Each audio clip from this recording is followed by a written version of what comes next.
네, 안녕하세요 여러분. 코인킹 곽투팔입니다.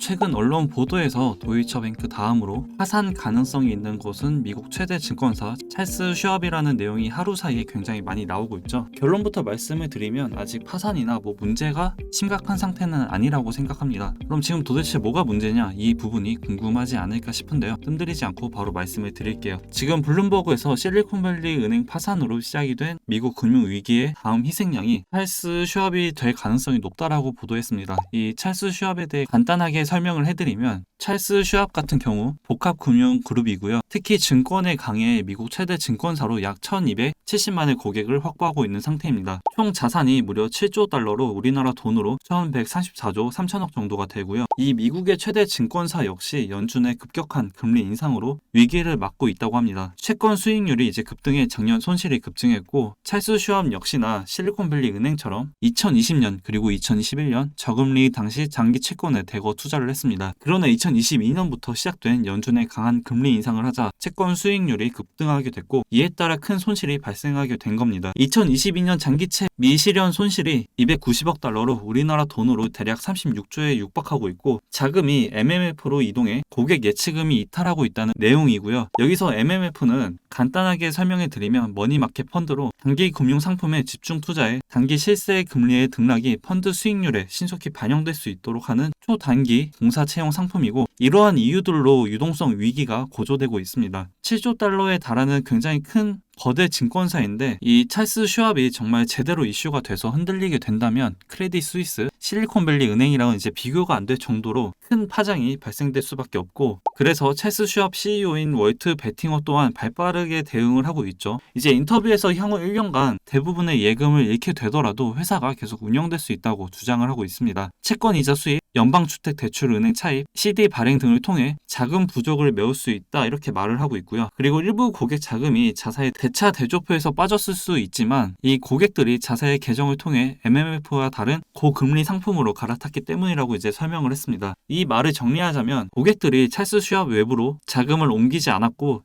그 고객들은 수익이 더 좋은 투자 상품으로 갈아타 재조정하고 있다, 이렇게 볼 수가 있죠. 어느 정도 손실은 있겠지만 이게 다른 은행들처럼 파산까지 이어지진 않을 거다. 이어지더라도 다른 방법의 대응은 충분히 있다, 이렇게 말을 하고 있습니다. 그러니까 제 생각에는 지금 상황들을 봤을 때 지금 이게 위험한 거 아니야? 어디 하나 걸려봐, 이런 느낌이에요. 지금 딱 대차 대조표나 재무적인 상태를 봤을 때 좋은 상황은 아니지만 다른 은행들처럼 파산까지는 아니고 충분히 해결할 수 있다, 이렇게 생각을 하고 있고요. CEO가 직접 대응하고 있는 인터뷰 내용을 보면 당연히 저 말밖에 할 수는 없지만 충분히 극복할 수는 있을 것 같다, 이렇게 보여집니다. 그렇다고 해서 완전히 안심할 수는 없고, 요즘 같은 시기에 이러한 것들도 있다, 이렇게 보시면 될 것 같고, 이렇게 보시면서 면밀히 살펴볼 필요는 당연히 있습니다. 조심해서 나쁠 건 없다고 생각을 하고요. 지금 3월 달에만 벌써 5개 이상의 은행이 이슈가 됐고, 이 중에서도 파산이 된 은행 또는 거의 파산 직전까지 간 은행들이 있었죠. 여기서 더 나오지 말라는 법은 없습니다. 지금 당장은 괜찮을 수도 있는데 충분히 더 나올 수는 있다. 그러니 조심하자, 이렇게 말씀을 드리고 싶습니다. 자, 간단하게 이 찰스 슈왑 요약해 볼게요. 미국 최대 증권사 7조, 우리나라 돈으로 거의 6천조가 넘는 증권사가 위험하다고 거론이 되고 있는 중이고, 지금까지 발생됐던 과정들을 보면